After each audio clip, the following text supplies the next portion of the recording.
Well, you wrote about the significance of the Doc Martens. You mind sharing that? These shoes. Yes. Um, One of the things that actually Michael told me, and it's good to see during a protest, um, if somebody in the protest are like professionals who are coordinating, not grassroots, one of the key aspects to see those individuals are, are shoes. If you look at the people with wearing boots, it's highly possible that those people are activists. So I started to look at people's shoes whenever uh, I'm at any protest. And I noticed at some point, those middle finger pointing people are wearing all same shoes with a thick, what do you call it, thick.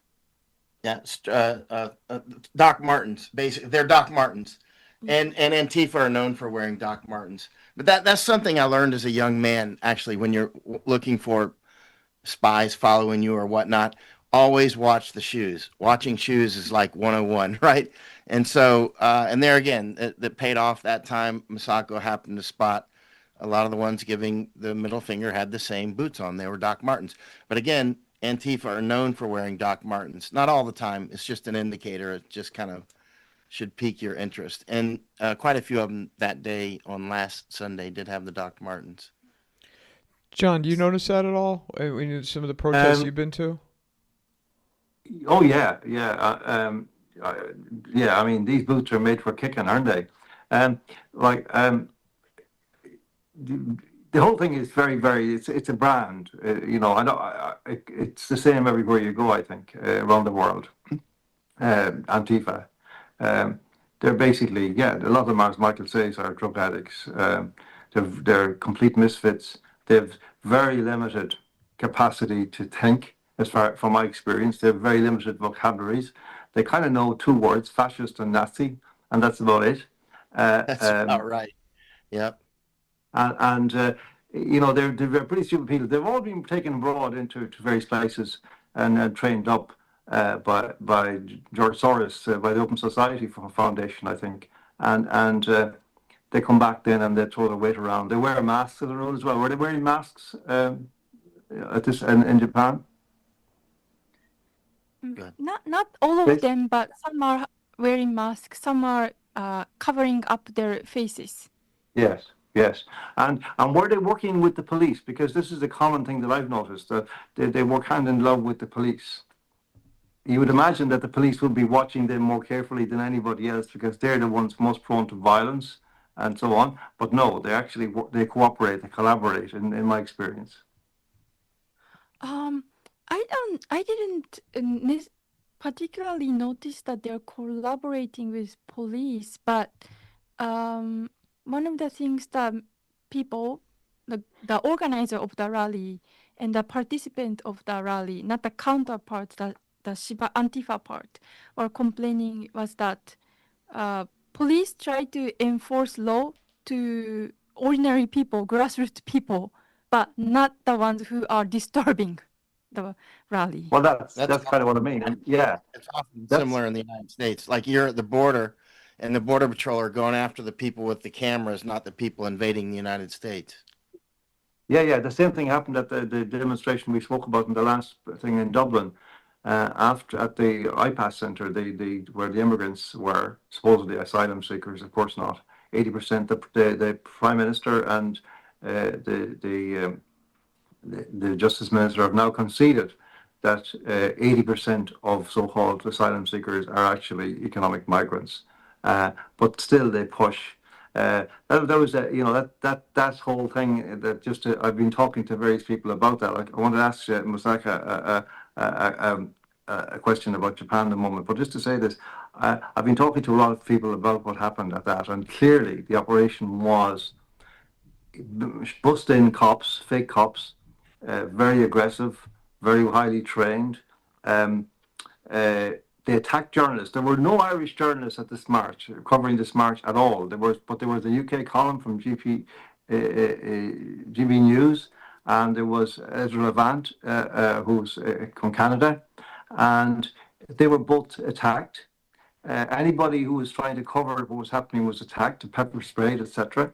I was speaking to an Irish photographer who was right there through the whole thing, and he got attacked as well, except that he was working as a freelancer. There were no mainstream media people.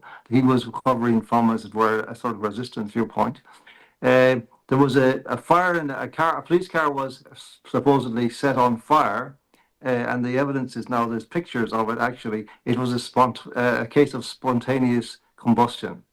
The fire literally started in the car without anybody being near it. See, so this is all the patterns we've seen. Again, like this is the most sinister thing. The plantation of our countries by these people. Now we've had two announcements recently saying that they're by the Prime Minister and the Deputy Prime Minister saying, there are too many migrants coming into the country, we're going to have to do something about it. But in my view, that's just trying to calm people down so that people just go back to whatever they were doing, forget about it. In a month's time, it'll be back to normal again.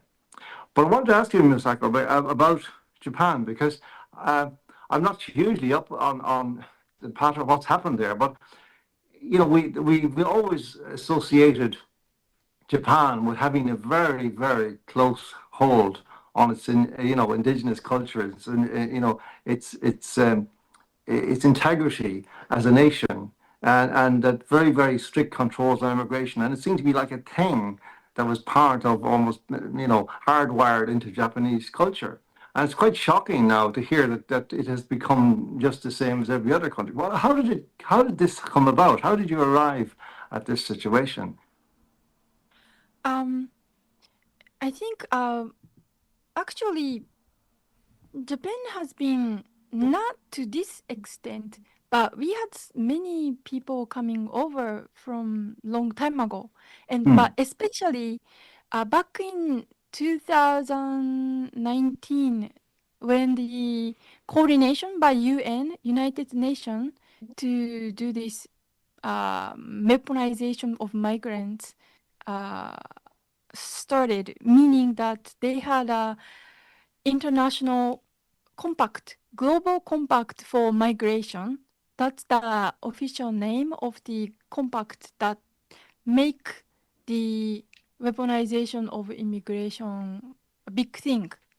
When they started to coordinate this, the prime minister at that time was Prime Minister Abe, who was assassinated later then.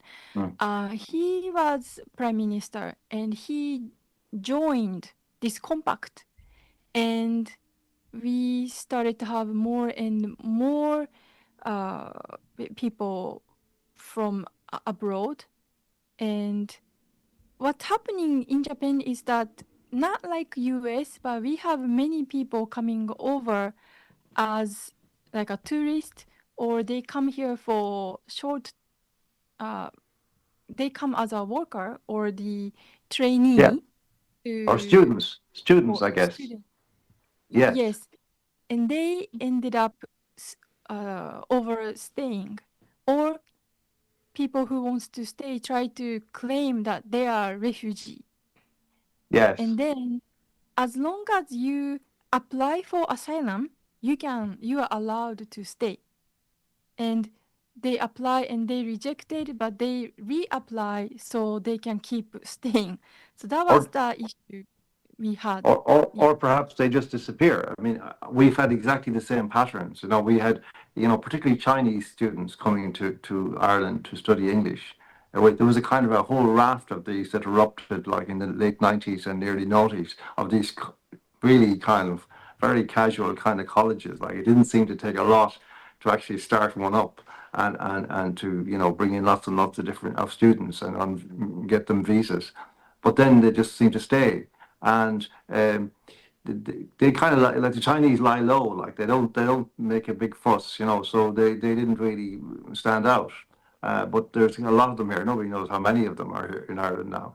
But it's very interesting you say that thing about the tourists and short-term stays. I mean, contracts. You know, because the Catholic great theologian Thomas Aquinas actually spelt out what he believed to be the correct position in the face of mass migration many years ago, nearly a millennium ago. And he actually expressly went through those categories, and he said, what is the obligation of a nation? What should a nation be required to do? Well, he says, yes, short-term visitors, no problem. Absolutely not, no question. He then said, longer term categories, again, I guess he was talking about students. He didn't specify maybe short-term contracts, medical doctors or whatever coming to get experience in hospitals, all that kind of thing, no problem. But he says, when people want to join your nation, hang on, there's something else happening there. So let's be careful. And he said, above all, first rule, those who are hostile to your culture, never, ever. And I mean, we can think about who that might be. Then he said, secondly, it is not incumbent upon the host population to make it easy for people who want to become part of your nation, because they have to show that they love your nation, that they revere your nation, your culture, they respect your history and traditions, they respect you as an indigenous people. And then he said, if somebody fulfills all those requirements over time, yes, then they may join your nation. But this is the real kicker. After 2 to 3 generations. Now, that to some people would be seen to be absurd now, but I can see why. We can see why, because what's actually happening in the world is basically it's not migration at all in any sense related to the past. It's almost an inversion. It's what, it's that the indigenous population is being treated as if they were the migrants into their own countries. And the people who have come in are treated as if they are the host population with all the entitlements of that population accrued by their families through generations, through history. They are being respected in that way, whereas the indigenous population are being treated in the manner as if they just arrived on the boat yesterday. That's the extraordinary thing about this unbelievable thing. And people are just, there's so many different phenomena that we see culturally. The fear of talking about it, the kind of the lockjaw that some people suffer because they're afraid of being called names. And they're basically yielding up their nations, their homelands, their children's birthright, because they're afraid of being called racist. And this is the bottom line, really, and there's no leadership really. Even it's extraordinary. Even the people that were supposedly, the so-called racist leaders, like people like it's nonsense, but the people like they were calling Nigel Farage in the United Kingdom. But it's quite clear now that he's gone extremely soft on the whole question, and almost seems to be conceding that it's over, that there's no point in resisting this. It's going to go on anyway. And the result of this, of course, will be absolute catastrophe for Western civilization. A friend of mine was saying to me recently, he was reading a book, I think a guy called Paul Kingsnorth. I just got it. I sent away for it, but it's called Against the Machine. And he said there's an extraordinary section in it where he says, we're now saying that, Western civilization is in danger of collapse. He said, no, Western civilization is already dead. And I really think that that's the case. It's already over, because there's no way back from this, in my view now. I mean, much as we might fight it, much as we might resist it, much as we might be horrified by what's happening, I don't see any way of entering into the equation on the present, game plan, what we're watching now. I cannot see a way that this can be turned around in any country that I've seen. Not even in the United States, which is probably the best because they've got, whatever about Trump, they've got the Trump supporters, which a lot of whom are extremely patriotic. They're extremely mobilized politically and otherwise. They have guns, etc.